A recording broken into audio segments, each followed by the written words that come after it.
નમસ્કાર તમામ ગ્રાહક મિત્રો. આજે આપણે એ શીખીશું કે શિક્ષક લોજિકોમ સોલ્યુશન્સ પ્રાઇવેટ લિમિટેડ કે જે તમને કુરિયર માટેના તમામ સોલ્યુશન્સ પ્રોવાઈડ કરે છે, તો તેની અંદર અકાઉન્ટ કઈ રીતે ક્રિએટ કરવું. તો સૌપ્રથમ ક્રોમ પર આપણે તેમની વેબસાઇટ સર્ચ કરીશું shipshop.in.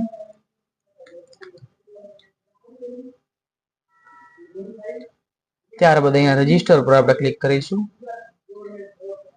અહીંયા ગ્રાહક મિત્રોએ પોતાના કંપનીનું નામ અને બધી ડિટેલ ફુલફિલ કરવાની હોય છે. અત્યારે આ ડેમો અકાઉન્ટ બનાવીએ છીએ એટલે કંપનીનું નામ પણ હું ડેમો તરીકે જ લખું છું. ત્યારબાદ કંપનીના ઓનરનું નામ લખવાનું હોય છે. હું અત્યારે મારું નામ લખી દઉં છું. ત્યારબાદ અહીંયા એક ફોન નંબર પ્રોવાઈડ કરવાનો હોય છે.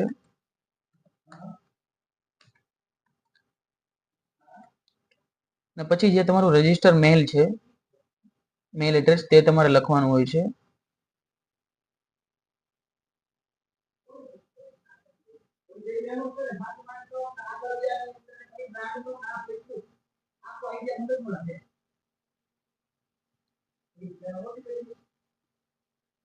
અને એક નવો પાસવર્ડ ક્રિએટ કરવાનો હોય છે. ઘણીવાર ગ્રાહક મિત્રોને એ સવાલ હોય છે કે જે જીમેલ નો પાસવર્ડ છે એ જ નાખવાનો હોય છે કે બીજો નવો પાસવર્ડ ક્રિએટ કરવાનો છે. તો અહીંયા આપણે નવો પાસવર્ડ જ ક્રિએટ કરવાનો હોય છે, પરંતુ ધ્યાન એ રાખવાનું છે કે તે પાસવર્ડ 8 આંકડાનો હોય.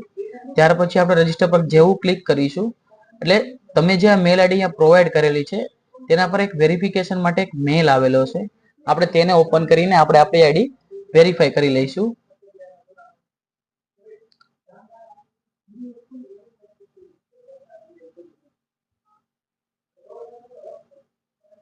આ રીતનો એક મેલ આવેલો છે.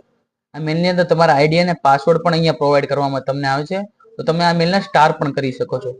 જેવું તમે અહીંયા એક્ટિવેટ ઉપર ક્લિક કરશો એટલે તમારું અકાઉન્ટ અહીંયા એક્ટિવેટ થઈ જશે. તો તમારે તરત જ જે આઈડી પાસવર્ડ તમે બનાવેલો હતો તેનાથી તમારે લોગિન કરી લેવાનું રહેશે.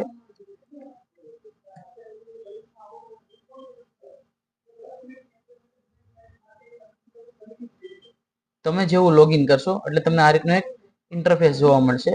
તો આની અંદર તમારે ફરીથી ડિટેલ ફુલફિલ કરવાની રહેશે કે કયો મોબાઈલ નંબર તમે પ્રોવાઈડ કરવા માંગો છો. અને ત્યાર પછી જે તમારી કંપનીનો ટાઈપ છે એ તમારે સિલેક્ટ કરી લેવાનો હોય છે.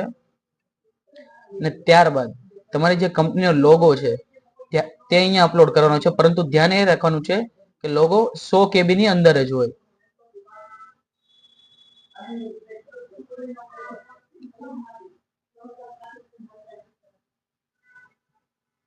ત્યાર પછી જેવો અહીંયા લોગો અપલોડ થઈ જાય અહીંયા તમને ફાઇલનું નામ બતાવી દેશે. ત્યાર પછી તરત જ તમારે એને સેવ આપી દેવાનું. તમે જેવું સેવ આપશો એટલે અહીંયા તમને ખરાનું નિશાન દેખાડી દેશે. આ રીતે આપણે ધીમે ધીમે આગળની બધી પ્રોસેસ કરશું તે પ્રમાણે ખરાનું નિશાન આવતો જશે. અહીંયા આપણે જે કંપનીનું જો આ કંપની પર આવશું ને એટલે આપણે જે કંપનીની મેઇન ઓફિસ છે કે જ્યાંથી આખું ઓપરેશન હેન્ડલ થાય છે તેમનું એડ્રેસ પ્રોવાઈડ કરવાનું હોય છે. તમે જેવો અહીંયા પિનકોડ લખશો એટલે સિટી, સ્ટેટ અને કન્ટ્રી અને એરિયા આટલી વસ્તુ ઓટોમેટિક સિસ્ટમ ફેચ કરી લેશે. ત્યાર પછી આપણે એડ્રેસ પ્રોવાઈડ કરી દેવાનું હોય છે. અહીંયા ઓનલી ફોર હાઉસ નંબર જ લખવાનો છે. અહીંયા બિલ્ડિંગનું નામ,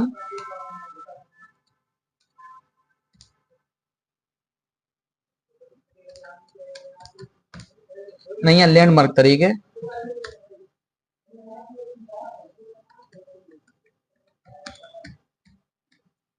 અહીંયા ફરીથી એક લોગો અપલોડ કરવાનો હોય છે. પરંતુ આ લોગો કયો છે કે જ્યારે તમે ઓર્ડર ક્રિએટ કરીને તેનું લેવલ જનરેટ થશે તેના પર જે લોગો તમારે પ્રિન્ટ કરવા માંગો છો તે લોગો તમારે અહીંયા અપલોડ કરવાનો હોય છે. અને ત્યારબાદ સેવ ડિટેલ. અહીંયા ટીક માર્ક આવી ગયો એટલે આ પ્રોસેસ કમ્પ્લીટ થઈ ગઈ છે. હવે ફરીથી આપણે આવશું અહીંયા અકાઉન્ટન્ટ બેંક પર. અહીંયા આપણે બધી ડિટેલ પ્રોવાઈડ કરીશું. જીએસટી નંબર, જીએસટી સર્ટિફિકેટ અને કોરા કાગળ ઉપર સિગ્નેચર. જો જીએસટી સર્ટિફિકેટ ના હોય તો આ બંને ફિલ્ડ ફૂલ કરવાની જરૂર નથી, પરંતુ સિગ્નેચર એક મેન્ડેટરી છે, તે તમારે ફૂલફિલ કરવી પડશે. આ રીતે તમારે સિગ્નેચર સિલેક્ટ કરીને તેને ફૂલફિલ કરી દેવાની. ને અહીંયા ફરીથી ઉપર ખાલી તમારે એકવાર સબમિટ આપવું પડશે એટલે તમારી સિગ્નેચર અહીંયા ફિલ થઈ જશે. ત્યાર પછી તમારે અકાઉન્ટની ડિટેલ બધી નાખવાની રહેશે.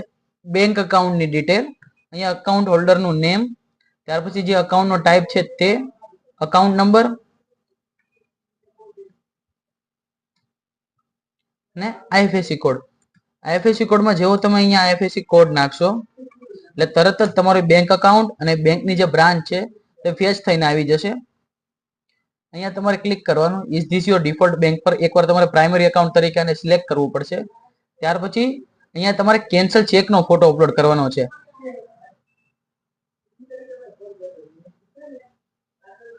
અને સબમિટ આપી દેવાનું છે. અહીંયા ટીક માર્ક આવી ગયું છે.